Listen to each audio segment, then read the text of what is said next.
Hello you all, thanks for tuning into this channel. My name is Shanika. I am the owner of Roseonna Naturals.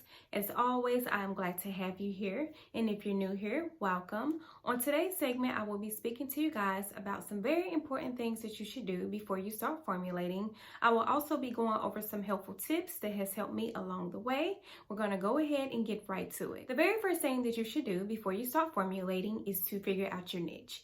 Figure out if you would like to formulate skincare products or hair care products. There are some products on the shelf that works for skincare and hair care, so it is very feasible to formulate a product that works for both.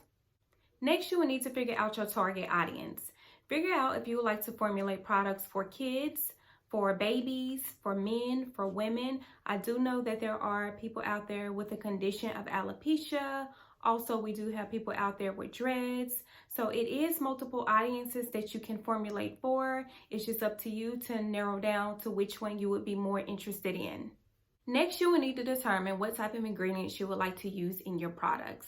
This brings me back to knowing your target audience. Say for instance, if you would like to formulate skincare or hair care products for babies, you want to make sure that you're looking for ingredients that are a lot milder on the skin. So it's very important to pay attention to the description for the certain type of ingredients that you are thinking about using. Before you start formulating, you will need to invest in some basic equipment. I did post a video before this one going over some equipment that I was able to purchase before I started formulating. Those equipments are very cost efficient, and I was able to purchase most of those off of Amazon. So if you didn't watch that video, make sure you go and do so. Do not go into the formulation process thinking that it is going to be very cost efficient.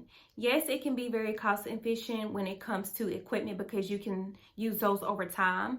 But when it comes to ingredients, that works a little bit different because ingredients tend to run out, especially when you're experimenting. You're going to find yourself going through a lot of ingredients. So just walk into it knowing that it will not be cheap by no means, but you have to keep in mind that it will be very worth it in the end once you're able to create some very good products. What I found to be very convenient before I started the formulation process was to find family and friends that were willing to sample my products. It was more of a motivation for me, motivation to get in the kitchen, to experiment, to make sure that I'm coming up with products that I would like for other people to try. Also, something that you will need to realize is that research is power, research is key.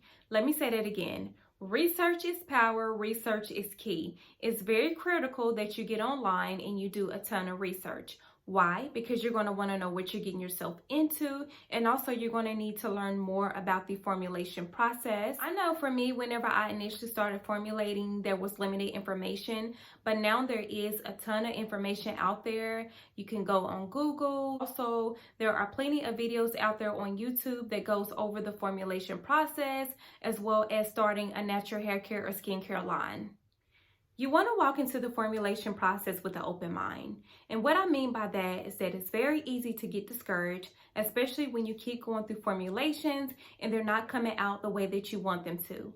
Think about it. The more that you formulate, the more that you take your time, the better you will become. So over time, do not get discouraged and keep that same positive mind frame that you had before you started the formulation process.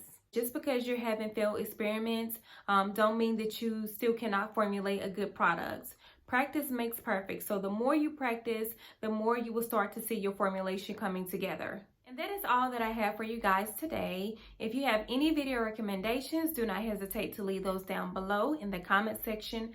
All social media links will be listed down below as well. Make sure you like, comment, subscribe, and hit that bell notification. That way you will be notified whenever I upload another video. Also, you want to make sure that you stay tuned because in the next segment, I will be showing you guys how you can come up with a basic formulation. Until then, I'll see you guys in another segment.